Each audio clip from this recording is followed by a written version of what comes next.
Hello and welcome to a new episode of the Yarnflakes Podcast. My name is Audrey and this is a knitty yarny podcast from the southwest of France. Hi everyone, thank you so much for joining me for this new episode. I hope you're all doing very well. I am. I have a lot of things to share with you for this episode, so I'm gonna get into it.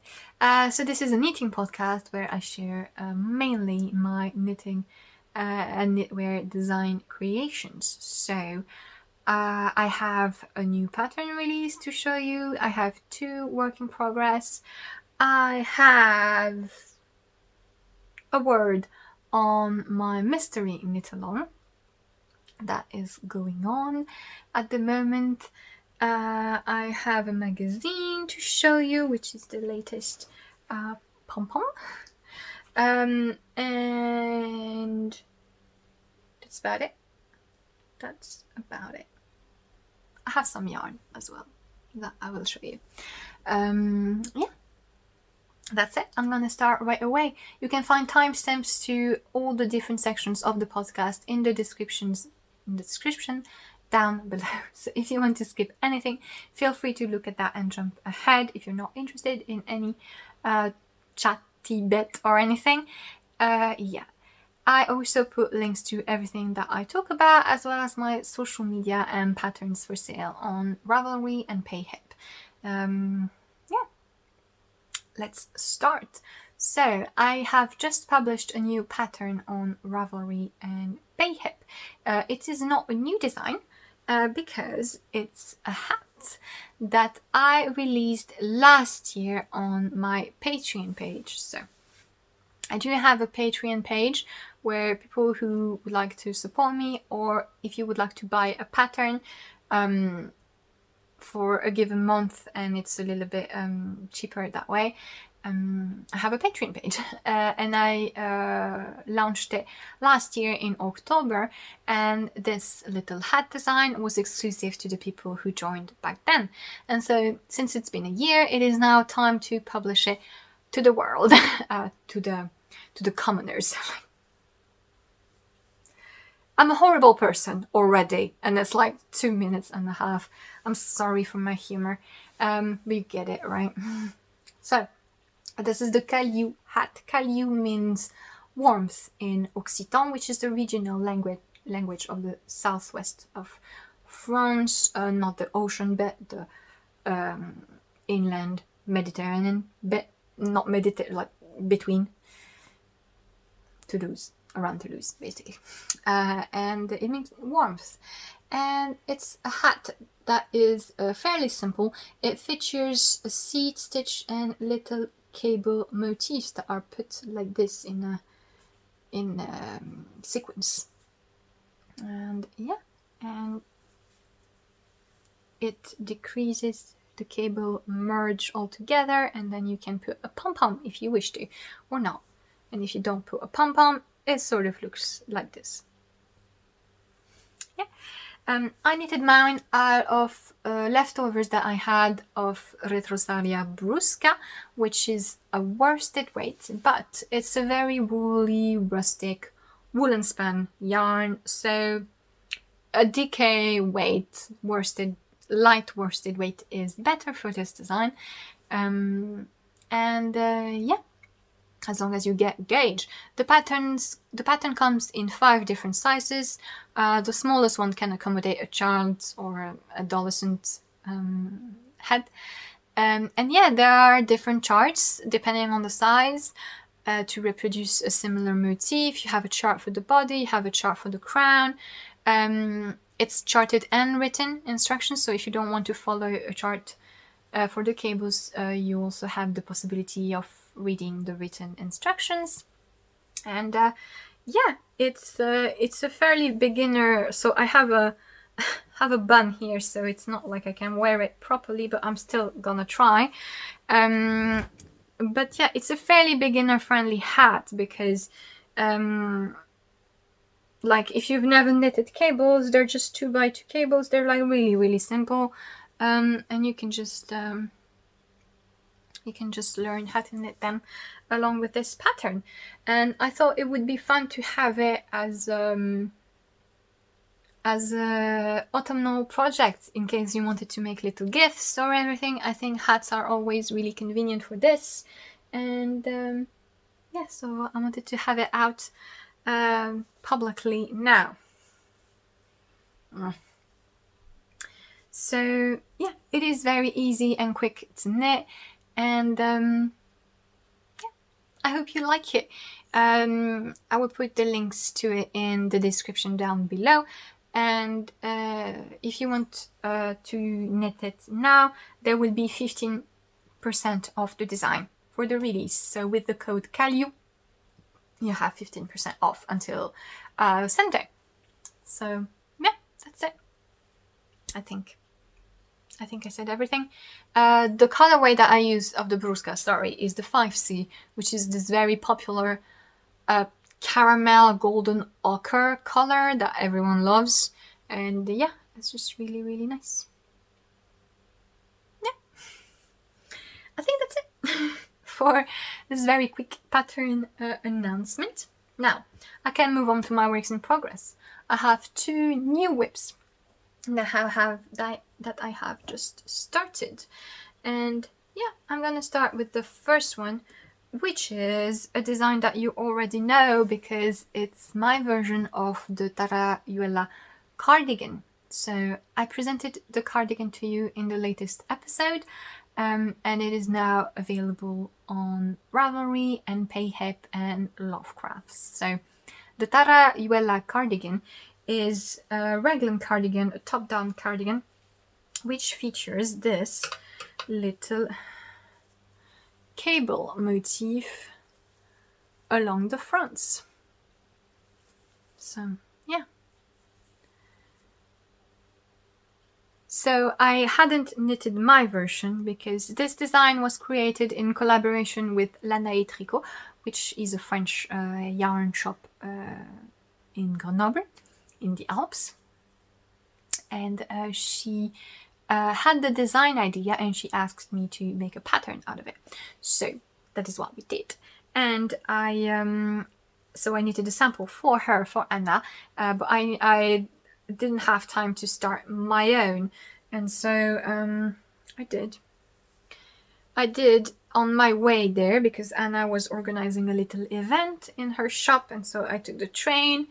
I made a whole little trip, and during the weekend I knitted this. So I separated for the sleeves and body, and now I'm gonna knit the body. So as you can see, a top-down raglan, you knit the button bands and the cable down the front. The version in the pattern is pretty cropped. I don't know if I'm gonna make it as cropped.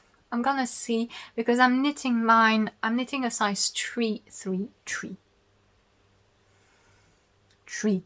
I'm knitting a size 3, which will give me a bit more ease than what the pattern calls for, because I just want a bit of a looser fit.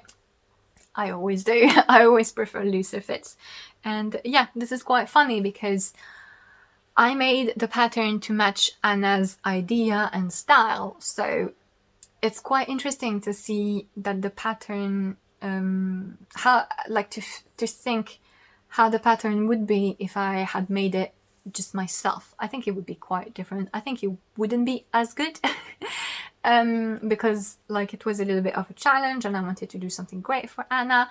So I added lots of nice finishing techniques, and the fit is really it's more fitted than what I tend to do. But now that I'm knitting my own, I just picked a size up, and yeah, we'll see how it looks once I have finished it. But I don't know how long I'm gonna make it. Yes, it's quite interesting to follow your own pattern. I'm annoying myself. But so far so good. I am using the same yarn that we used for the main pattern, which is Mon Sheep Shop Ma Petite Laine, which is a yarn 100% pure wool French yarn. It's really a woolly, rustic, really, really good natural type of yarn. It's pure French wool, and it's dyed by Cindy of Mon Sheep Shop in a bunch of beautiful colors. And I chose the brown marron. It's like this iced brown color. I said ice brown, but that's because so well, we don't say it for the. Do you chestnuts? Okay, so chestnuts, roasted chestnuts, yes, but you have iced chestnuts too, right? It's not just a French or a European thing. I don't know. If you don't have iced chestnuts, tell me. I will send some to you because you need them. Yeah, so this is the kind of color that we called iced chestnut, because in French we say chestnut the same way that we say brown. It's very rare in oh my god, here we go, linguistic tangent. It's very rare in French to have one word that is written and pronounced the same that means two different things. It's quite rare in French. In English it happens quite a lot. In French it's quite rare. Chestnut and brown is one of these, even though, well, brown is an adjective, so it's not really a noun, and if you say chestnut, then it's a noun, so you can't confuse them, but it's just the same word because chestnuts are brown. So, there's a logic behind it, but the fact is we have one word, which is marron. It's similar to another problem is that you say maroon in English to a reddish brown, but in French marron, which is the same sort of word, is only it's just brown. It's not reddish brown, it's just brown. Problems. Anyway, this is like a brown mauve type of thing. It was really interesting because it doesn't show so much on the camera, but it has a lot of nuances, and sometimes it's mauve, sometimes it's a little bit purplish as well. I wanted a neutral color, but I wanted something different than just grey, because I love grey and I have grey everywhere, but I wanted something a little bit different, so I picked this, and I'm really happy with how it's looking. And yeah, it's really easy to knit. The design, it's really not complicated. Yes, at the beginning you have to do several things at a time. You have to take care of the raglan, the cable, and the buttonholes. But each of those things is very simple. The raglan, even if you've never knitted a raglan before, the instructions of the raglan are written out. The cable is ridiculously easy, I'm sure you can tell. Basically, you have to cable on every right side row. So on the wrong side, you just purl, it doesn't matter. And when you're on the right side, you just look at where your stitches are. And here you can see that the curve is about here. So I can see which stitches it represents. And so I know I have to keep moving them inward until they meet at the center. And once I get there and I see that I have a full complete center, well, I know that I just need to start again from the edges. And so you don't need to follow a chart at all or written instructions. It's just the simplest cable. And yeah, the buttonholes are really simple as well. You just need to not forget to place them every 5 centimeters or so. So yeah, I'm making my buttonholes here. I have 2 buttons idea, and I'm hesitant. I think when the time comes, I will ask people, because I have 2 ideas and I don't know which one to choose. But then I might not have enough of one of the ideas, so yeah, the problem might be solving itself. But yes, this is what I'm knitting on at the moment, amongst a bunch of other things. But yeah, I'm really happy to finally knit my own, and I think I'm gonna wear it quite a lot in the autumn because it's it's gonna be such an easy wearable thing over dresses and everything. It's gonna be perfect. So I really want to knit it before it starts being too cold. Yeah, the Tarayuela cardigan. So like I said, the pattern is now completely available for sale. So if you like the design, you can find it through the links that I'm gonna put in the description. It is on Ravelry, it is on Payhip, it is available as a yarn kit from Lanae Stricot's web shop, if you want to use the same yarn as we did. The yarn is, so it has a fingering weight meterage. It has 400 meter to 100 gram, but the gauge is 22 stitches because it's the yarn that blooms a lot. And so it's really thick, which is great because then you don't need a lot. The first couple of sizes can easily fit into 2 skeins, no problem, and you don't need that much for the larger sizes either. So if you want to knit the cardigan with a similar woolly rustic yarn, you can pick a fingering weight. But if you want to use a superwash, finer, smoother yarn, then no problem. But it's gonna look beautiful, but just choose a sport weight in that case, because you're gonna get the gauge correctly. You can even get a DK weight yarn. If it has some alpaca or some BFL and it's drapey, DK weight will work. In general, when you pick yarn for a pattern, you look at the gauge primarily. The recommendation is a recommendation, not a mandatory thing. And it's based on the yarn that the sample was knit on. And so if you have a yarn that is a bit unique, like is the case here, it is fingering weight, but I'm going to tell you fingering weight, but don't pick your standard sock weight merino. That's not going to be thick enough. So yeah, just look at the gauge and make your decision based on that, if you want to change the type of yarn that is used. Just pick a sport weight, basically. This will work perfectly for the design. So yeah, I am going to move on with my next work in progress, which is a new design that I just started. And it's a design that I had planned for ages. I had the yarn for ages, but I'm that horrible person at the moment because I have design planned until November next year. So I'm that person that when people contact her for collaborations, I'm like, sorry, I'm so busy. You're gonna have to wait 1 year. I hate myself for having to do that, but I don't have a choice. And eventually we get there, eventually I'm able to make the design. And so this design is in collaboration with Sionnach Yarns, which is a French dyer that is based in Ireland.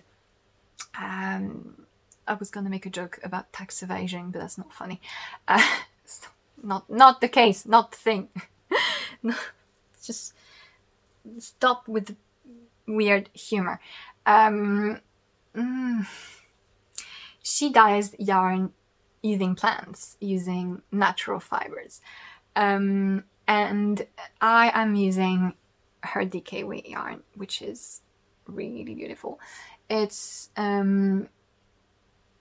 non-superwash merino, mulesing free, and it's dyed with Oak Gall, which makes this great. So it's a bit of a warm grey. It's not as pearly grey as you see here. It's more like a warmish type of grey, and it's a really beautiful neutral. And I'm knitting a cardigan again. So yeah, I haven't made cardigans. I haven't made that many because I don't know. I really like cropped sweater with a close round neck. I think you got that if you have been around for a bit. But yeah, and I kind of have the feeling that I don't know how to wear cardigans, because the thing is, if you wear a sweater, then you don't have to think of what to wear under it, right? And I kind of had that mental idea where I'm like, I don't know what to wear with the cardigan. But actually I do. It's ridiculous, because I have many dresses or jumpsuits that can be worn with a cardigan and that look great. Or just, I could just put a t-shirt and jeans and it's brilliant. So I don't know what was up with me and why I didn't want to make cardigans. But the fact is that it built up in my head, and now I have about 20 billion cardigan ideas that I want to do. So yeah, might see a few cardigans planned here next year. But yes, this is going to be a loose drop shoulder cardigan, open cardigan, and the fronts are gonna increase constantly. Like they're gonna go like this and overlap eventually at the bottom. Yes, that's the plan. It's gonna be mostly reverse stockinette showing, because I like reverse stockinette, and because at the edges of the front and all around the bottom of the cardigan, I'm gonna have a texture ribbing, which is like a braided rib, and I really like it, and so I'm gonna put it. I have a swatch somewhere, but it's far away, so you'll see when I knit it. But yes, so it's gonna be like a very classic constructions. This is the back, as you can see, and so I'm knitting with very big needles. I'm knitting with 4.5 millimeter needles because I wanted something loose and drapey, and because the yarn can handle it, because it's non-superwash, so it's not going to be too heavy, and I really wanted something big and loose and flowy. So that's why I'm working at the rather loose gauge, on the contrary. And yeah, you can see all the little irregularities, the little tension. It's much more visible on the reverse stockinette. And yeah, that is normal. That's the thing. Like I often see, especially with colorwork, I often see people posting pictures of their colorwork and saying that their tension is bad or something. And I look at the thing and I'm like, it looks like it's knit by a machine. Who are you joking? But yeah, it's there are things like the fact that sometimes a stitch is going to be a bit looser. The fact that when you knit short rows, it makes a curve, and that's the point of it. Or the fact that when you knit 1x1 ribbing, the knit stitches, they spread. And these are some things. I don't know why my nose is so red at the moment. I'm going to stay like this because that way it looks intentional. There are some things that people don't, that some people really don't like visually, but they're not mistakes. They're just, they are just. So yeah, I think you just need to sort of embrace them if you can. And yeah, irregularities in tension are part of it, but this is gonna block out. So yeah, this is the back basically. And I cast on the shoulders. I knitted them a little bit. I cast on the other shoulder, knitted them a little bit. I added stitches for the center back here. And then I knitted short rows to shape the shoulder slope. And I really wanted to have short rows because even though it shows, and I actually think it looks better on the reverse stockinette, because if I look at the right side, I feel that this is more visible because you have this knit stitches going that way and then that way. And I think that, to me, this bothers me more than this. I think in the reverse stockinette, you have the line, the curve, that is gonna fall nicely here. And it's gonna blend a little bit more when blocked. But at least the stitches, they don't completely look like the change of direction isn't completely broken to me. So I used German short rows. I I think you'd get the same result with wrap and turns, and even Japanese short rows, it would still be visible. But I really wanted to put short rows because, like I said, it's going to be a big cardigan. It's going to be open front. It's a loose gauge, and I'm just going to put a night cord. Like, I'm not going to make a thick collar. So I wanted to put short rows so that the cardigan just stays there, basically. So yeah, short rows, even if it makes a little curve. But yeah, it's a curve. And yeah, I'm knitting the back now until I reach the bottom of the armhole. I think I'm about there now. And then I'm gonna pick up stitches from the shoulder and knit the front. And like I said, I'm gonna put the texture motif here at the edges, and I'm gonna increase and never stops. Never stop, basically. So that is the plan. Sleeves will be picked up and knit in the round inside out as well. But yeah, this is the cardigan. And it's gonna be the Pineraie cardigan because, for several reasons. So Pineraie is pine forest. It's one of the words for pine forest in French. The braided ribbing texture that I want to use, it kind of looks like a pine tree. So it's yeah, it's a bit like a textured thing that is very it's gonna be all the way here, so it kind of looks like a pine tree. So that's why I'd like to call that cardigan that. Yes. So it's really a pleasure to knit. It's just so smooth, and with the big needles, it's gonna be so nice. I have a feeling I'm not gonna use a lot of yarn because I'm like, I don't know, because I have 5 skeins. I think I used more than half already of one. I don't know. I'll see. I think I'll have leftovers. If I do, I'll make like a hat or something. But yeah, this is my second work in progress at the moment. I would like to release the cardigan at the end of November, so I have to chop so I can start the test knit and get it ready. I think I'll do it. But yeah, that's it about work in progress. Now I thought I would make a little midway report on the Page of Wands mystery cowl. So if you don't know what I'm talking about, I am hosting a mystery knit along, which is a colorwork cowl that has a theme, which is the tarot cards.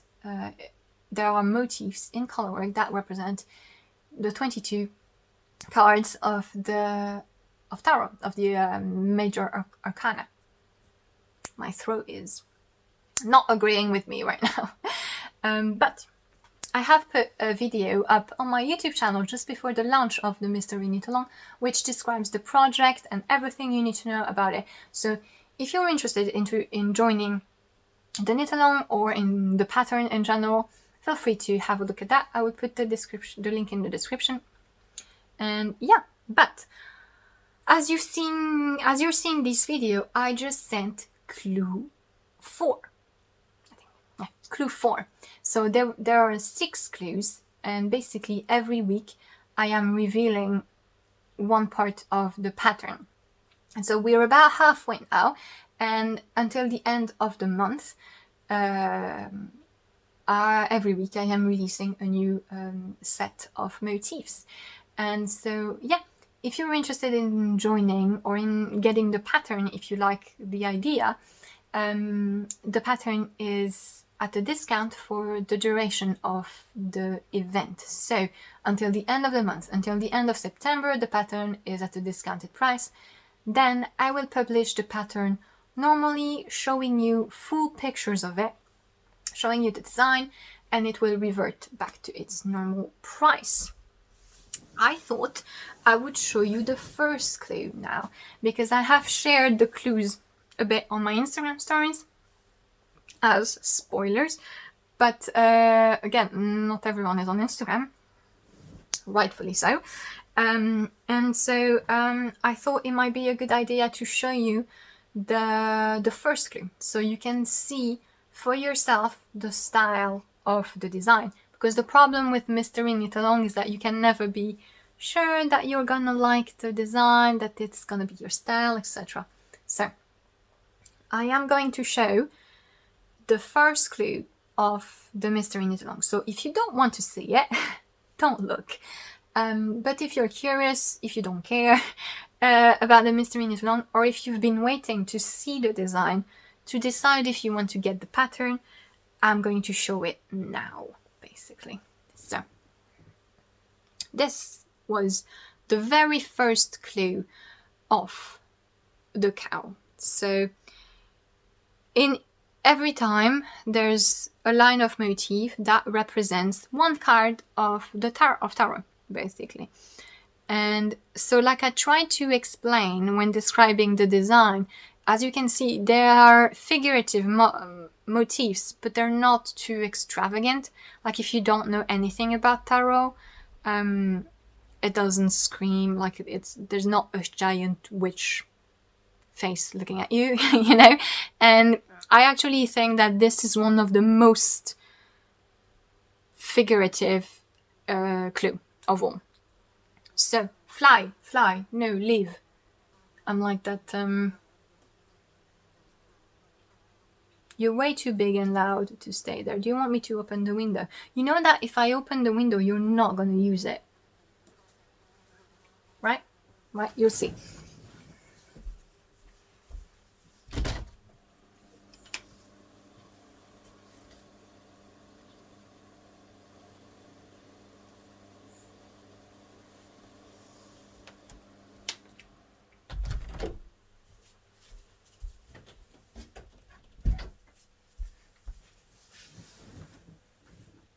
It left through the door, so it's somewhere else in the house, because as I was opening the window, of course it just left, because that's what flies do.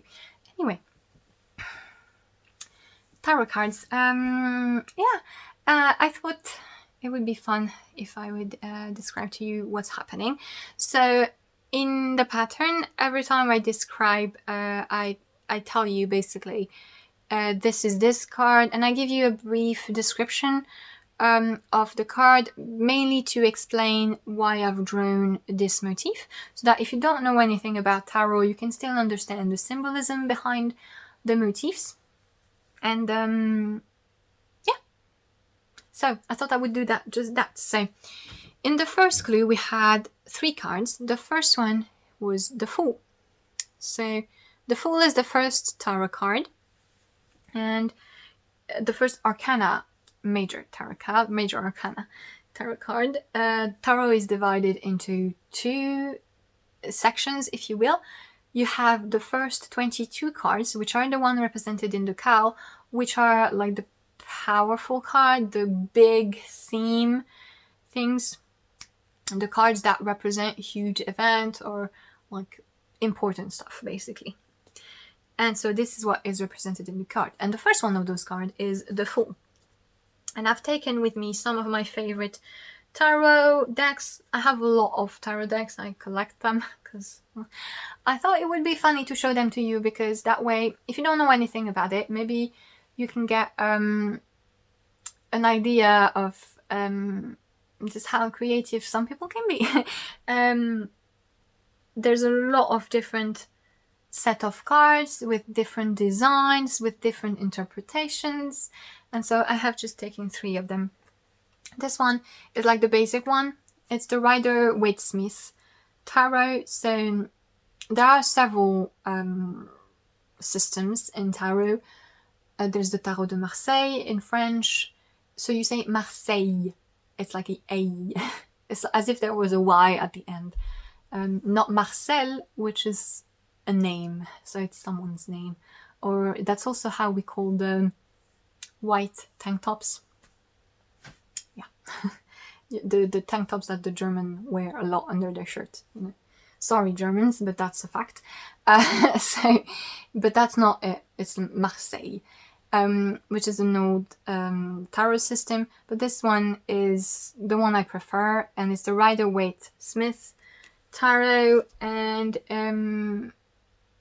it's a bit of a nicer tarot. Like, it has nicer symbolism, I think, than the Tarot de Marseille. Anyway, the Fool is represented like this in the classic one. It's a man just going away on a trip, and there's mountains in the background, and it's about starting a journey and getting into a new thing, like I'm going on a journey. And so that's why I represented mountains here, as you can see. So yeah, pretty self-explanatory. And I thought I would just show you two other tarot decks. So this is a really cute tarot deck. It's the Spacious Tarot, which is a really nice minimalistic sort of drawings that I really like and that I found really calming. And I found them really cute. And this is how they drew the Fool. So you just have the mountains and just the advancing and just something going there. So it's sort of the same idea. And then the last tarot deck I wanted to show you, and it's one that I have shown on Instagram quite a lot because the back of the card is really pretty. It's an overall really pretty deck. It's a floral, botanical inspired deck, and it's the Ophidia Rosa tarot. Layla plus Olive on Instagram. She's a really beautiful artist, and she has a really pretty Instagram account. And so this is more plant and flowers drawing. And so this is a bit more like a intuitive sort of symbolic drawings, and this is how they represented the Fool, which is just a bunch of nice flowers going. And you can see that this one is sort of making an edge in the background, so it sort of keeps the same ideas but with flowers. So that's it for the Fool. Now the second card that was in the first clue is the Magician. And so the Magician is, it's this card in the traditional tarot deck. And the Magician is, I don't really like that card. I have trouble interpreting it. The Magician is someone that gets into action, gets things done, that uses a lot of resources. You can see he has the infinite symbol, which means infinite potential, everything. And he has with him tools. And these tools, they are the groups of the second part of the tarot. So in the tarot, you have the first group of cards that I told you about, the big ones, the ones that are represented in my design. And then the rest of the card is divided into 4 groups, which are swords, wands, cups, and pentacles or coins. It depends. And each of these groups represent a certain energy, and a certain element, things like this. And the Magician, he uses everything, he gets everything, and he's getting things into action, and he's doing things, he's accomplishing things. And the infinite symbol represents the potential and everything. And so that is why I drew this big infinite symbol and the Magician's wand here that you can see in between here going in the next card. And yeah, so that's the Magician. I just wanted to show you the Magician on the cute tarot is like this. So again, same sort of minimalistic symbolism with the infinity symbol and the groups that I told you about: swords, wands, cups, pentacles. That's the Magician. And the Magician on the flower botanical tarot deck is a snake that is biting its own tail. So it's like a snake it's a continuous circle thing, idea, the same symbol as the infinity meaning, basically. Yeah. So that's it. And then the last card on the first clue of the Page of Wands cowl is this one here, which is the High Priestess. And so the High Priestess, she is wisdom figure.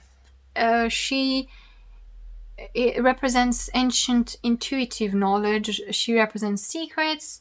She is a mystic sort of power with the moon and everything. I say she because, like, traditionally the High Priestess is represented by a female. I do really like the tarot decks that are not human based, because it gets rid of the gender thingy. Because even if the meaning of the tarot cards, even if it shows a woman or a man, it does not mean that it's about a woman or a man. But, you know, like, you always associate certain things with feminine and certain things with masculine, and it gets a bit dull. So there are a lot of modern tarot decks that break that rule a little bit, and which I really like. But in the original traditional one, the High Priestess is, as you can see, a female figure. And so I represented that with a mask. I tried to draw like a masquerade mask, you know, like a bal masqué, like a ball type of mask, you know, because of the secrecy of the hiding intuitive things, and then obviously the moon on top, because the High Priestess is often associated with the moon, because the moon represents hidden things and etc., and like ancient powers and stuff. And so that is how I represented the High Priestess. And the things in between, it's growing into something else, basically, for the next clue. And yeah, the High Priestess in the Spacious Tarot, which is the cute tarot one, it's this, which I found really clever. It's one of my favorite cards ever, because, you know, it's those shells that you're supposed to hear something if you listen to them, into them. So it's just perfect for that symbolism of listening to secrets and things, and obviously the moon and the tide and things. And in the botanical tarot, it's a pretty flower with the moon, so pretty straightforward, but just really pretty drawing, like artistically. Like, I have quite the collection, and yeah, I just really appreciate independent artists making those types of decks. It's just really pretty things to have, and sometimes that's nice. Yeah, so maybe when the mystery knit along is over, maybe I will present to you the finished cowl, and maybe I will, lots of maybe, but what I mean is I might go through some of the cards and do the same thing, like explain to you what it means, etc. I won't do it for all of the cards, because that would be a hell of a long episode. But yeah, I might do that for the release of the cowl. Just select a few of my favorite cards and colorwork bits and just share them with you. I have just put, as you're watching this, I just sent the 4th clue, and it's the Wheel of Fortune, the Justice, the Hanged Man, which is not hanged, it is, but not really, and Death.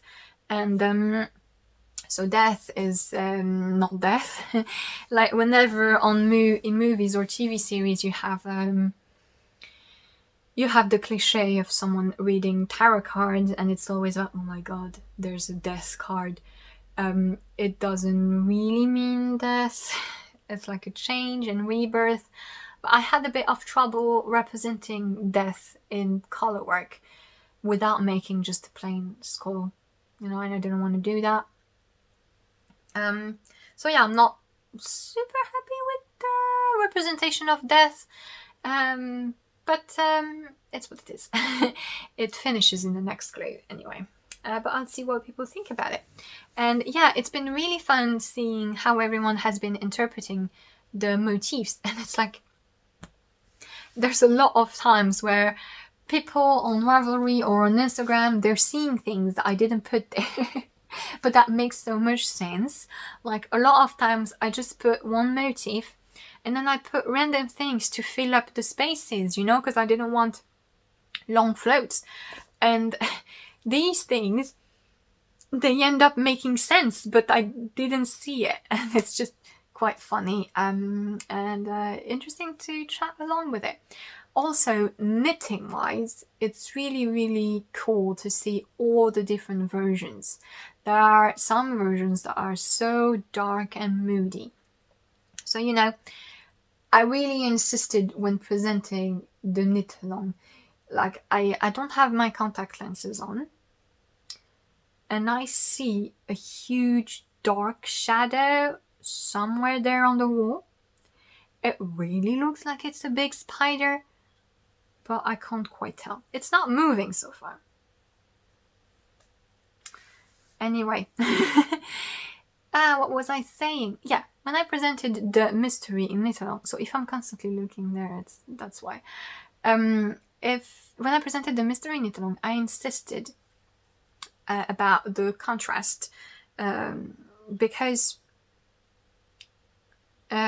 especially because the pattern was a mystery, I really didn't want people to be disappointed. And so I really made a point of making sure that people were choosing a light color and like a saturated contrast that would have a sharp, high contrast. Because if you do that, it's gonna work no matter what. But it's moving. No, it wasn't moving. That's just in my mind. I got really scared for a second. I'm not really scared of spiders, but if I can avoid having the ones that are like this in my room, I kind of prefer that. Anyway. But I do really like low contrast color work. I think it's really pretty. And it's like, it's much more original and it's like so nice. But yeah, so if you're a bit more comfortable with colors and you're able to see, because it's a fine line, you know, between cool low contrast, and it's a shame because you don't see the motifs anymore. It's like there's a line that you don't want to cross. And so if you're a bit more experienced with colors, just, yeah, of course you can get a low contrast, and it's really, really cool seeing all the colors options of everyone. For the mystery knit along, that's been really pleasant. And some people have chosen dark colors, dark backgrounds. Some people have, like I said, a very low contrast. It's really, really nice. So yeah, I think I said everything about this.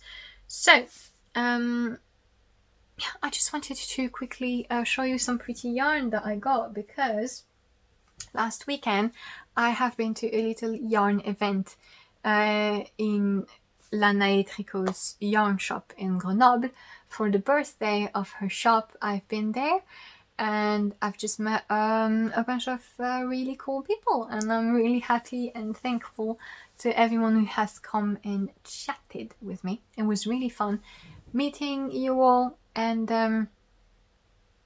did I talk about Pom Pom? No, I didn't. I forgot. I will do it after. Yeah, it's always, I don't go to a lot of yarn events because a lot of them are far away from me. I don't have a car. A lot of them in France are in Paris, and I lived in Paris for a few years, and that's just like enough because it's just expensive. It's a specific mood, and I don't really feel comfortable there. But yeah, so I don't get to see a lot of knitters, and so whenever I do, and like some of them came with the projects that they knitted out of my designs, and I so rarely see other knitted versions of my designs that it's always so humbling, and I don't really know what to say. But yeah, I'm not really efficient, socially speaking. So I'm always so grateful when people are kind about that, and yeah, it's just nice things. But I did go to a yarn shop, which is really well curated. If you're ever around that area, because you can go skiing there. Not in Grenoble, which is a big city, but like around, if you're in the French Alps, you might be sort of close. So, who knows? If you're ever in Grenoble, I highly recommend that you go and visit La Tricot. It's in the center of Grenoble. It's like really nice, and it's such a well curated yarn shop. Really, really nice. And so I got a bunch of yarns from the birthday. The first one that I got is this, and I had my eyes set up on it as soon as I saw that Anna was stocking it. It's wool local from Erica Knight, and it's a beautiful blend of BFL and Massem, but it's different from the BFL and Massem yarns that I have seen before. I don't know if it's the type of Massem that is used or if it's the percentage, because it doesn't say the percentage of each fiber. But yeah, it's a finer yarn. It has 450 meters to 100 grams. But it's so soft. It's like really squishy. And it comes in a range of natural colors and as well softly dyed ones. It's so, so soft. And so I was like this in the shop, like, I was looking for an excuse because I didn't have a design idea. So I was like, I want to make something with it, but what can I make with it? Design or something personal, it doesn't matter. I didn't have an idea. And Anna saw me and she showed me that she had knitted a shawl, the Luskin, I forgot the name, a beautiful shawl from Skein the Knits. The one, her sample is bright yellow. It's an old fairy type shawl, and so Anna had it knitted in this yarn, and oh my god, it was so beautiful. It was so soft. The drape was gorgeous, and the thing is, it was knitted on huge needles. Like, I think she told me like 6mm or something. So it was really loose, a loose gauge, but the garter stitch was still very plump. It wasn't spread or anything. It was really, really nice, really well done. And so I had an idea. I had to make a shawl. I don't know what type of shawl with what, but I know that this yarn is exceptional for shawls, so that's what I'm gonna do with it one day in a year. And then the second thing that I got from the shop is this. So you may remember that last time I said that I discovered that I liked Einband from Lopi. So I can't stand the Lopi yarns, but the Einband lace weight version I could, and I really liked it. And so and someone in the comments told me that if that was the case, I would probably like Plötulopi as well. And then at the event, someone came and showed me a sweater that they were knitting in Plötulopi, and a texture sweater of mine, and it was really nice. Like, it was so soft and it showed the texture so well. I really, really liked it. So Plötulopi, if you don't know, it's what's the name in English? It's sunspun yarn, basically. It's sunspun wool, and yeah, it's just an unspun roving. Oh my god, I got the word roving. From the Icelandic wool, and it's really, really nice and soft, and I really like it. So I got two colors. I got two, like, it's presented in these plates, which is kind of funny. I got two of each because I have an idea. Well, I had the idea after, but I kind of want to make a sweater with the sleeves in this color, using intarsia in the round, because clearly I have issues. But yeah, I really like Plötulopi. Well, I like it like this. We'll see how it is when I knit it. But yeah, this might become something in the very far away future. Then last thing that I want to share is these. So this brand. This is Boucle, which is a brand of French yarn, and they select their own wool from French sheep from Brittany, basically in Brittany in France, the little thing here. And Wesson sheep, which is a type of French sheep. They also have Angora blends. Anyway, they're really great yarn. They make the most beautiful woolly rustic blends. They dye it. It's like it's the perfect colorwork joy in France. I think it's one of the best. The best. And they also show textures really well. And so I've known their brand for quite a while, but I never got around to getting their yarn because I waited for the perfect idea, basically. I really wanted to design with their yarn, but I just didn't have the spark, the clue, the thing that was supposed to happen. And I've seen them a few times and it's been like in my mind. And they were at the shop having a little trunk show there. And so I was looking at them. I was like, okay. And after a while, I had the idea of making like a grandpa style cardigan with like a big shawl collar with maybe a bit of texture and a colorwork band at the bottom of the body.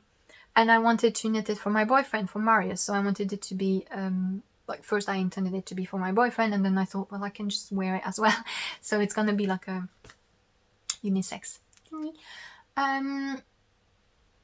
But yeah. And so, since it's going to be for Marius, for my boyfriend, if he likes the yarn, he might not, because it's quite sensitive. But in any case, I'm gonna force him to wear it so I can take pictures. But I sent him a picture of the range of yarn so he could choose the colors, and he chose, because I couldn't decide on the colors. I was always choosing the same things that I already had designs with, and I was like, I want something different, so I made him choose. And so he chose this as the base color. This is the brown, a beautiful chocolate brown. That's going to be the main color of the cardigan. And then the color work is going to be in the background, is going to be this, which is like a beigey gray. And then this. Originally, he picked like a fuchsia pink. I was like, no. So I just changed it to this purpley burgundy. It's more purple than burgundy color. So yeah, this is a blend of 50% Wesson, which is a specific French breed. Well, it's in the islands of Wesson. They have sheep there, and so that's their wool.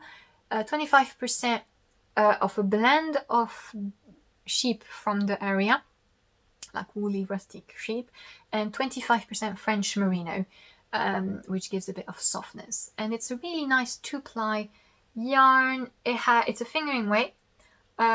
It's quite tightly twisted for the type of yarn that it is, which gives it a good definition as well. So that is why I was thinking I could make some texture with it.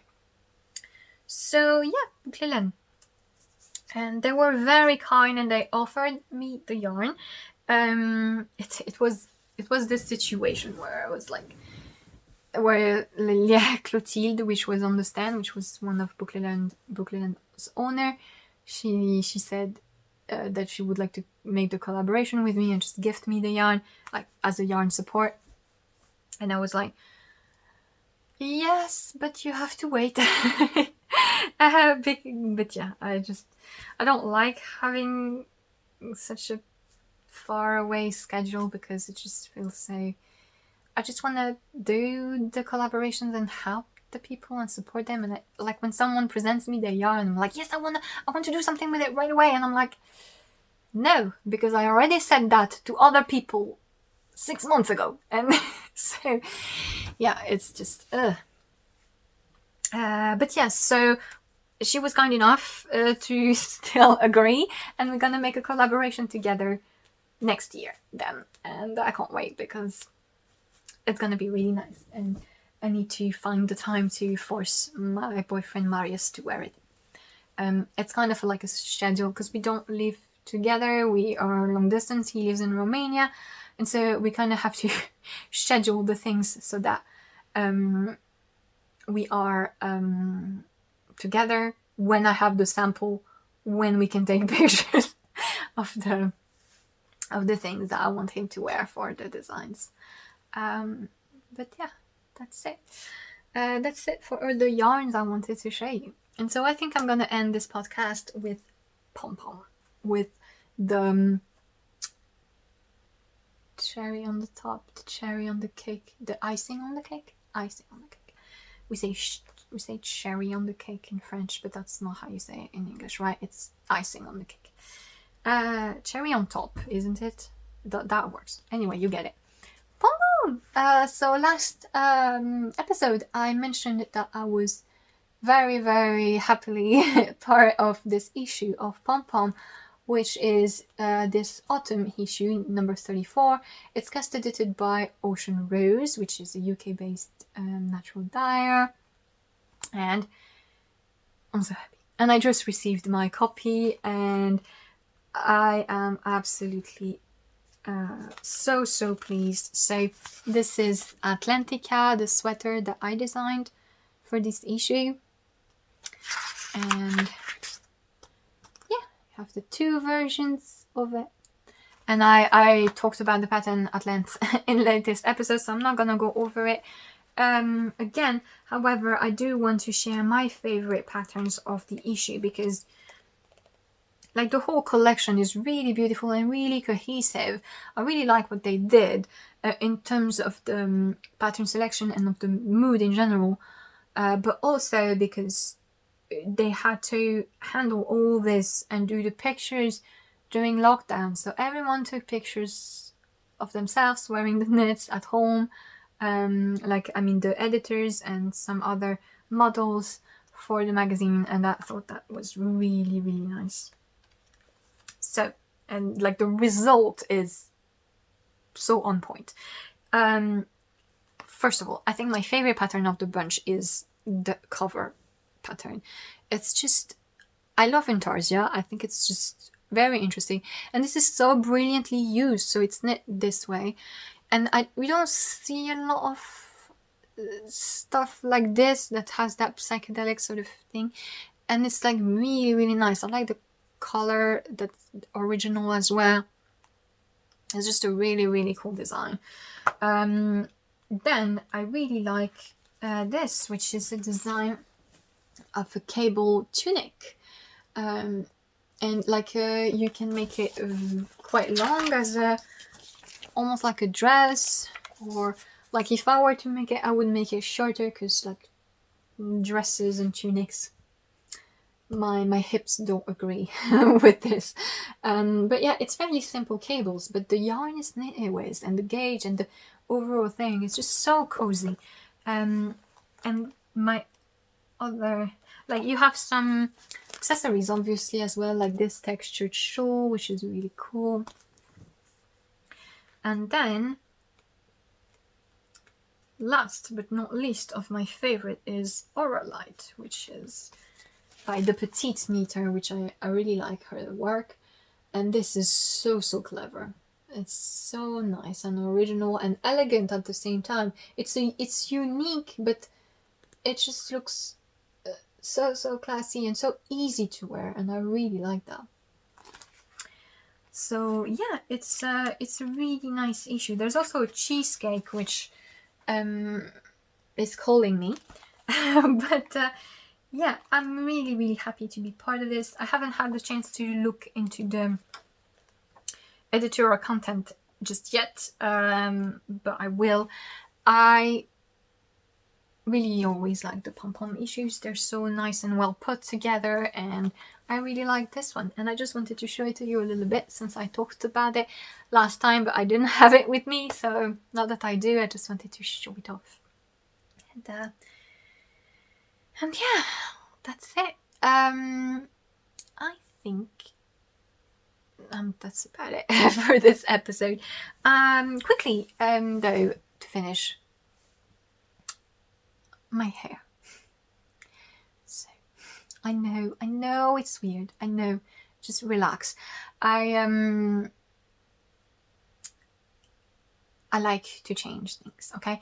I have a thing. I really like to play with appearance, aesthetical things, like whether it's clothing or makeup, and I really like hairstyle changes. So I do realize I didn't do it a lot for the time I was podcasting. Maybe at the beginning of the English podcast I did it a little bit, but nothing as drastic as I did a few years ago or now. But yeah, that's pretty normal to me.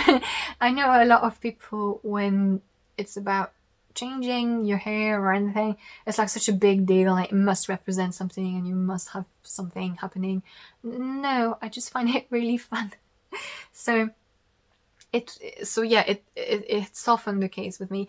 This time it was definitely provoked by the hairdresser fail. That she bleached my hair and she just bleached it, and it was no. Thank you to the people who said that the platinum suited me. I didn't like it. Yellow or not yellow, that's not the problem. But it's okay because it triggered that thing again with me, and I'm just gonna have a lot of fun changing color of hair every 3 weeks.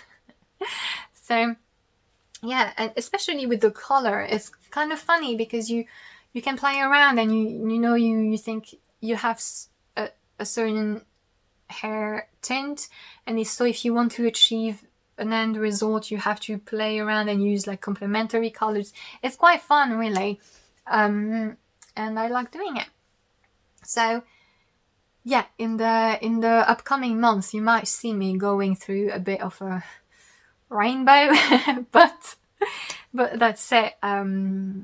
It's not about finding a color that I like because I didn't like the one I had before. That's not it. I just like the change. And so 2 weeks ago I did pink, and I'm gonna put a picture here just so you can see how pink it was. It was so nice. It was really perfect. I really liked it. I think it suited me. But yeah, like I said, it's not about maintaining a color. I'm way too lazy for that anyway, and I just like the discovery of having a new strange color in your hair, and I just find it funny. So I liked the pink, but I made it fade. I washed my hair so that it would fade, and so now it's sort of a peachy thing. It looks more saturated on the screen than it is in real life. In real life it's more this. I noticed on the previous video as well that it looked more yellow than it was yellow in real life as well, but it looked more yellow on the screen. And right now it's the same. It's not as a strong coral. It's more like really light peachy, barely can see it color. But yeah, now I don't quite know because I have ginger dye and I really like red hair. I had copper hair for a long time. And but I never could do a very light ginger, and I think I'm gonna try that, and we'll see. There's a high chance I end up with bright orange hair, but that'll be it. So yeah, so bear with me. It's gonna happen, and then I'm gonna get tired of it, and my hair's gonna be the color that it is. All right, it's gonna be it. But yeah. Apparently now this podcast is as much about hair as it is about knitting, but it's just so that you're not confused. My hair is gonna keep changing color. Also, I have green planned, so prepare yourself. I might not succeed though. I might end up with some weird grey because I will have orange hair underneath. So if I put green on top, I need to put blue. Yeah, I'm not sure I will succeed. But if I do, you will be warned. But yeah, I'm gonna stop here for this very long podcast. I don't know when I will come back. Whenever I have things to show you. Probably less things that I don't end up talking for over an hour. But yes, thank you so much for watching this podcast episode. I hope you enjoyed, even if it was a bit messy. Thank you so much. I wish you a very happy continuation of the month, and I will see you next time. Bye!